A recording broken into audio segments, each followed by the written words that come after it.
Hi guys, my name is Ronnie and today I wanted to talk about things that were said to me as a kid and how I'm healing from them.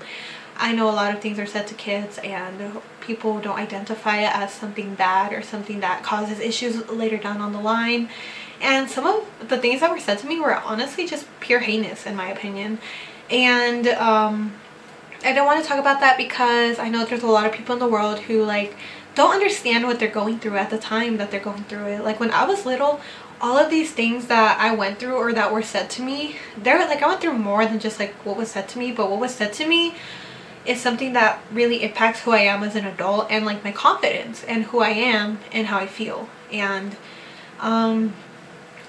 so I'm going to talk about instances that my parents, church members, people have said things to me and what I identified it as and if I healed from it or not, or how I healed from it. And I remember when I was little, my mom went to a Pentecostal church and they were super religious and super strict. I wasn't allowed to wear makeup, dress a specific way, or hang out with specific people, listen to specific music. And when I was 13, I saw everybody wearing makeup, mascara, eyebrows, the simple makeup. And they looked pretty and I wanted to look like that. I wanted to be involved. And I remember I wore mascara for the first time ever and my mom looked at me and she's like, "I'm so disappointed in you." And that broke my heart because I didn't understand why that made me a bad kid or why that that called for me being called a disappointment.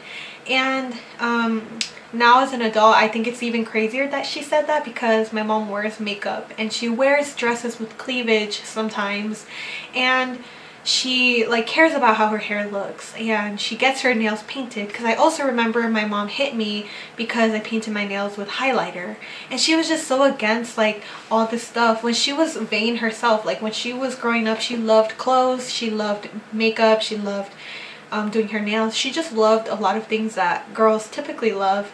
And as an adult now, I feel like she just had a hard time admitting that she cared about these things. It was either very pick-me of her. I don't know the science behind pick-me's honestly, or I don't know the science behind putting down other women because you don't feel like admitting. I remember growing up, I used to have that same sentiment. I would always judge other girls for doing things, but now as an adult, I love everything girls do, and I analyze how jealous I feel, and I understand that it's because they have something that I want to be a part of, I want to feel pretty, I want to feel girly, I want to have cute little trinkets and cute things, and I'm sorry if I'm looking at the mirror. I'm just camera issues, or sometimes too I'm insecure about how I look. I'm insecure about my teeth and whatnot, but that was one of the things she said to me or did as a kid to me, and it affected how I saw women and girls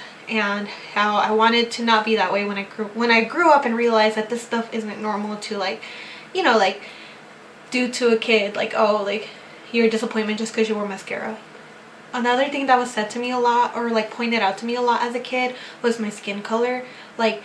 I don't know, I know on my camera I look a bit tan, but hold on, so in Hispanic culture, colorism is this massive deal.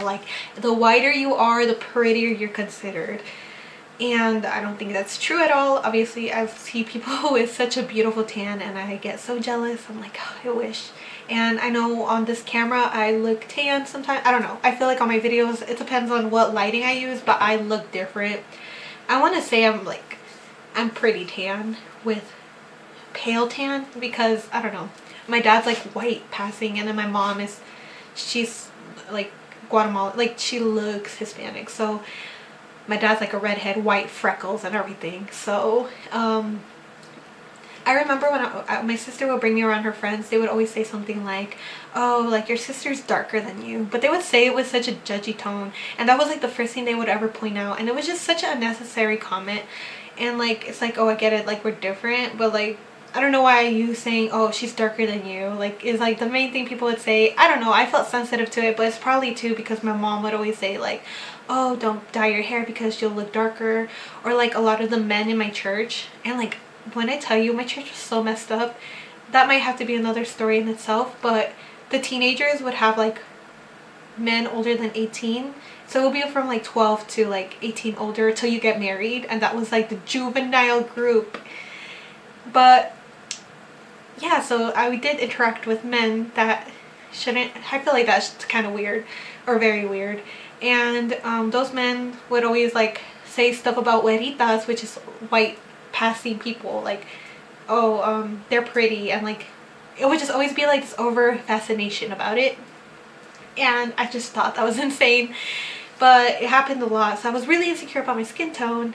And one of the things that helped me get over it was, I'm not gonna lie, TV. I remember I was watching Avatar: The Last Airbender, and when I saw like one of the protagonists, Katara, like she's like this tan girl from like a tribe, right? And I'm not sure what like the details were pulled from, but I do know that like it made me feel confident about being a tanned person. And I was like, oh, like, or like a person of color, I was like, oh, like people who have a tan, can be beautiful too, you know. I'm sorry, I don't know if you heard that crack, but yeah, that's like another thing that was said to me. Another thing that I felt super insecure about was like my weight, because my mom and my dad will always say like, oh, you're so big boned like a man. And first of all, I don't know why my dad would ever make comments about a little girl. Like, I was 13 and he would just always like talk about how big I was or whatever. And then my mom would make comments about my chest because it was like a bit more developed. And a lot of people would say stuff to like me. They're like, oh, you have bigger, like a bigger chest than your sister. And I hated that those comments, like as a 13-year-old, was just so weird and unnecessary, and I just didn't care. And I remember like I lost so much weight. I weighed 115 pounds in my high school years, and then my mom, being the biggest bully to me she was like, oh, you're so skinny, you have no ass. And like, who says that? Like, why do you even care about what a child like looks like? But I was always fighting between like, oh, do I look too masculine? If I gain weight, I'll look too masculine. If I lose too much weight, like I won't be feminine enough. And it was like this big hassle that I, as an adult, I grew up to learn that I am an abled person who has the privilege to work out and a functioning body, and a lot of people are sick and like not healthy, and I should be grateful for the body that like God gave me. And like, if I want to work out, like I can, like, but there's no pressure to that, because like I should love my body regardless, because one day my body is working and healthy, and then the next day, like, you never know. And so I'm learning my best to be grateful for the body that was given to me, and not be so caught up in like if I'm skinny, if I have like a big butt or not, and whatnot. But these are some of the things that was said to me. I will make more. I don't know why, but my camera battery is just acting up. But I kind of have been filming all day, so we'll see. But I hope this was able to help somebody. I hope you guys can heal better and understand that like these things aren't normal. Like things like this, like opinion on what a person looks like as a kid, is not normal, and that it does require healing to understand that, you know, like you're always going to be loved no matter what you look like, no matter anything, and that your beauty is like not determined on what weird people say. I don't really know how to explain that, but you know, like your worth isn't determined by these weird comments that people make.